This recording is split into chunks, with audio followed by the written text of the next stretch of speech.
Okay, continuing to work on the remote control electric lawnmower, trying to put some bigger wheels and rims on here. What I ended up doing is I pulled off these wheel hubs from the actual drive shaft, and in the back of those wheel hubs were these studs that went to the original 10-inch tires. So I pressed those out and then replaced those with long 5/16 bolts to go through some holes that I drilled through the rims. Now, the issue here is there's nothing to align them. So what I did is I 3D printed a part, and this 3D printed part here is 3/4 of an inch on this side, which is the size of the inside diameter of the wheel. And then the other side here is kind of an odd size. It's like 2/3 of an inch basically. And that's the size of the interior of this. So when I put the two together, I put this in here, and then that centered the two, made them concentric. And with that in there, I put through the bolts and tightened them down. Then I slid the whole assembly onto the drive shaft, and of course the drive shaft goes all the way through here. So by kind of slamming that on, it then drives the alignment part out through the inside here. Now the other thing is I needed that to come out because, you know, what holds this on? It's actually a screw that goes in the end of the drive shaft and pushes it in. And because I cut off the extra long piece of pipe that was here, now I'm able to get inside there, and I could put a socket through and put in that bolt and tighten it down. So the wheel is properly on there. It can't just slide off anymore. And then I did the exact same thing with the other side over here. So that also, I cut the extra bit of pipe off. I used a plasma cutter there, and I discovered I am a monster with a plasma cutter. That tool is just like a router. It's extremely unpredictable if you are not using a jig. So that's a little ugly, but I'll grind it and paint it and it'll be fine. And so let's just take a look here. Got my controller. And it's pretty good. It's not perfect. There's still a little bit of a wobble here, but it's not bad. And I think I can still improve that by tightening and loosening these and just kind of going around and checking this. So I think I can still straighten those a little bit more. So let's give it a try. Okay, so let's take a look here.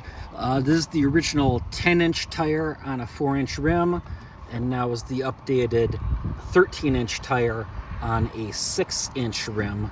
So here you can see the difference in height here and kind of the overall scale. The other thing, definitely a very different tread.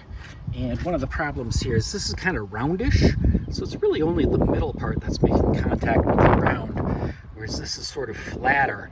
And look at the difference in the tread. This is a snowthrower snow tread, very, very deep tread. This, the mud, frankly, just gets in what there is there. You can also see it's new tire is about 1 inch wider as well. They do set a little further to the outside. These tires are more like kind of about like here, so it does make it a little wider. But let's turn on the power.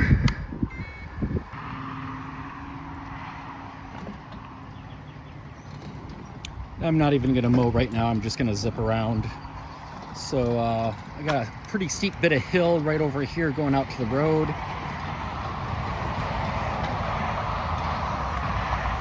No problem, no slippage there.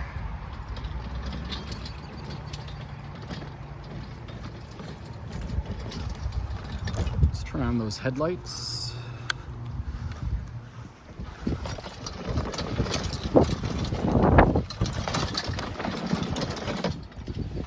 Those tires really dig in.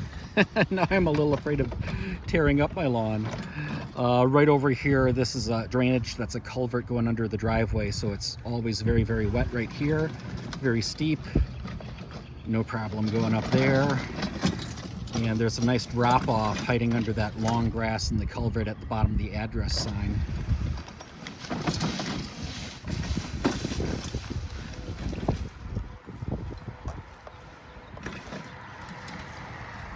Oh, that absolutely would have been stuck before.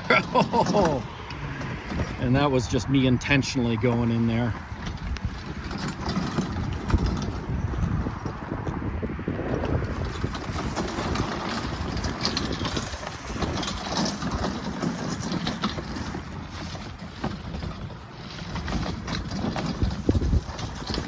Again, the other end of the culvert, very steep right here.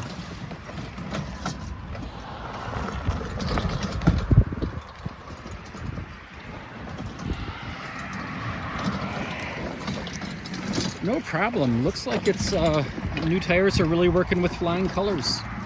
I guess the other big thing is going sideways on the hill over here, trying to run lengthwise. Things always really slide down. Let's see what they do now.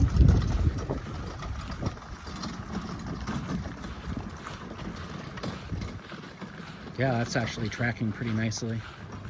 And even uphill. Oh no, right?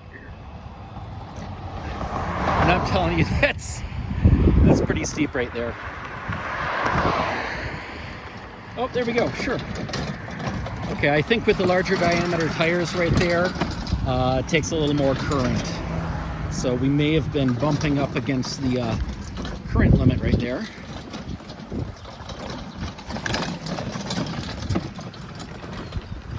But wow, these things are looking pretty good. It sounds a little rattly right now because I don't have the cover bolted down. I was testing in the motor controller in there. It does get just a little warm. So I think I'm going to add a 24-volt fan in here, just keep that motor controller nice and cold. But the wheels, those are going pretty nice. I did notice after I put them on, this is actually 2 right wheels. You notice the tread is backwards on this one, so I'll have to pull that off and spin it around. But yeah, new tires are looking good.